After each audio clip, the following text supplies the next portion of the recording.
नमस्कार दोस्तों, स्वागत है आपका कल के पुराण में। आज हम देखेंगे तीसरे अंश का 18वां अध्याय। तो आइए दोस्तों शुरू करते हैं। सूत जी बोले, हे ब्राह्मणों, मैंने आप लोगों को तीनों लोकों में प्रसिद्ध रुक्मिणी व्रत के बारे में बताया। इसके बाद कल्की जी ने जो काम किए मैं उनको बताता हूँ, आप उन्हें सुनिए। इस प्रकार कल्की जी ने भाई, पुत्र, बांधव, सगे संबंधियों सहित 1000 साल तक संभल ग्राम में निवास किया। उस समय संभल नगरी ध्वजाओं, पताकाओं यानी छोटी छोटी झंडियों से सजी रहती थी और चित्रों और भव्य प्रांगणों तथा चौराहों की शोभा से इंद्र की अमरावती नगरी के समान सुंदर मालूम होती थी। इस संभल ग्राम में 68 तीर्थ बसते थे।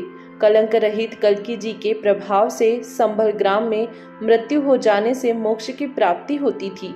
वन, बगीचे आदि के फैलाव तथा तरह तरह के फूलों के समूहों से शोभित यह संभल नगरी इस संसार में मोक्ष देने वाली मानी जाने लगी थी।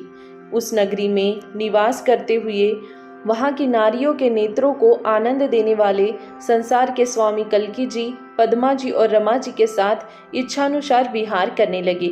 अत्यंत प्रसन्न होकर कल्की जी देवताओं के राजा इंद्र द्वारा दिए गए इच्छानुसार चलने वाले रथ पर बैठकर नदियों, पहाड़ों, झाड़ियों और द्वीपों में रमा जी तथा पद्मा जी और अन्य कामिनियों यानी सुंदर स्त्रियों के साथ विहार करने लगे। कामाशक्त यानी स्त्रियों के वशीभूत श्री कल्की को दिन और रात का ज्ञान ही नहीं रहा। एक समय कल्की जी ने, जो कि पद्मा जी के कमल जैसी मुख की मीठी गंध का भोग करने वाले हैं, एक पहाड़ी गुफा में प्रवेश किया। वह गुफा नीलेंद्र मणियों से जगमगा रही थी।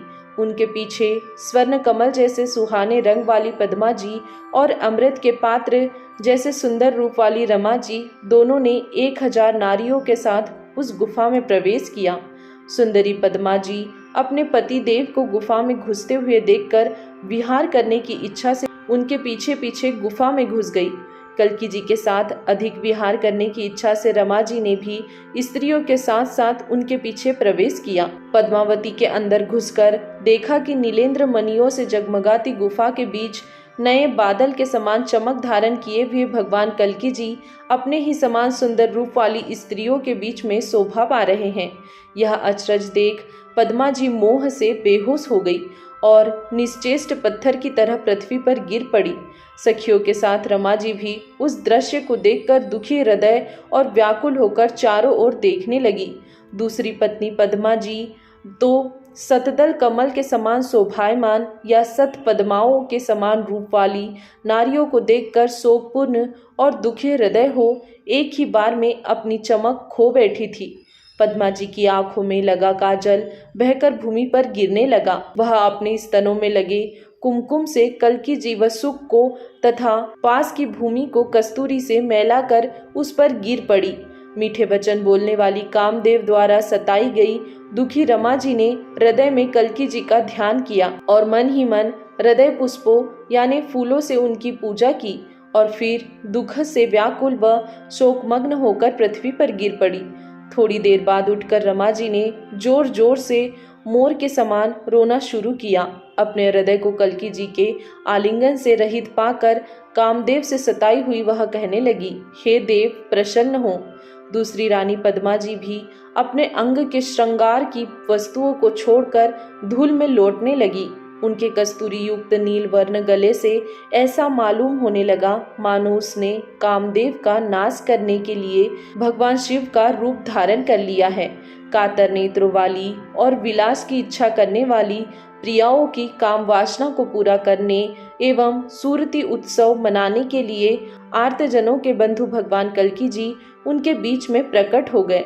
वे स्त्रियां अत्यंत प्रसन्न होकर आनंद पूर्वक हृदय से कल्की जी के पास वैसे ही आई जैसे हथिनिया समूह के स्वामी हाथी के पास जाती है। उसका विषाद यानी दुख दूर हो गया और वन में उनकी मनोकामना पूरी हो गई। उदार चरित्र वाले अत्यंत तेजस्वी कल्की जी आकाश में उड़ने वाले प्रकाश वाले प्रभावशाली रथ पर पद्मा जी, रमा जी आदि नारियों के साथ आरूढ़ होकर फूलों से परिपूर्ण वैभ्राजक चैत्र रथ तथा नंदन कानन में जाकर विहार आमोद प्रमोद करने लगे।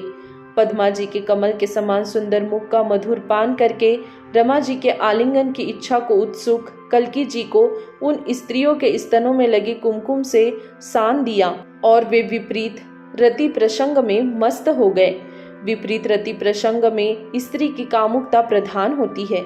स्त्रियां उनके मुख को काटने लगी। वे अपनी प्रियतमाओं के होठों का पान करके इतने बेचैन हो गए कि शरीर उनके बस में न रहा।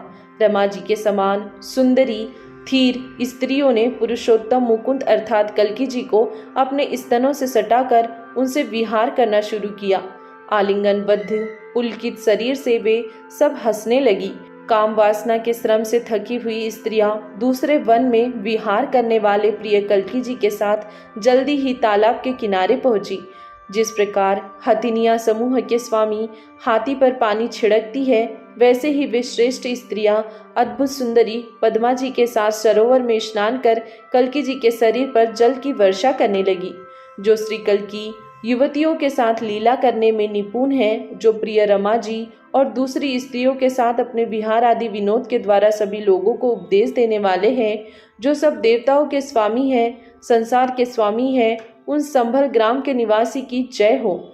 जो विचारों में चतुर संत यानी सज्जन कानों को अमृत सा लगने वाला पुरुषोत्तम श्री कल्की जी का चरित्र आदर सहित सुनते हैं, बोलते हैं, यानी उसका कीर्तन करते हैं और उसका ध्यान करते हैं, उनके हृदय में मुरारी भगवान की सेवा के दास्य भाव के अतिरिक्त और किसी का प्रेम नहीं पनपता और न कोई दूसरे सुख का ही उदय होता है। उनको ऐसा अनुभव होता है मानो संसार से मोक्ष के परम प्रिय अमृत में सुख के अलावा और कोई दूसरा सुख नहीं है। दोस्तों, यहाँ अध्याय 18वां समाप्त होता है। इसके आगे अगला अध्याय देखेंगे हम अगले वीडियो में। तब तक के लिए धन्यवाद।